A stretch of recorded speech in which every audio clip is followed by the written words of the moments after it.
Sabi nila madali daw mahalin ng single mom pero mahirap panindigan.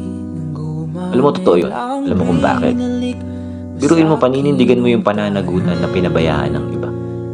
Hindi madali yun. Pag nagmahal ka ng single mom, kailangan mo na mahabang pasensya.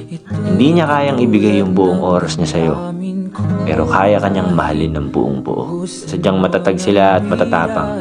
Yung tipong hindi na sila takot maiwan, pero pagod ng masaktan.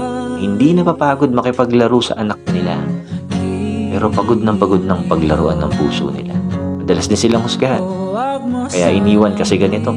Kaya hindi pinanagutan kasi ganyan. Kaya pag nagmahal ka ng single mom, kailangan buo ang loob mo. At tanda ka sa sasabihin ng ibang tao. Pero ito lang ang tatandaan mo. Walang masama na buuin ng pamilya na winasak ng iba. Lahat ng ito'y nawala nung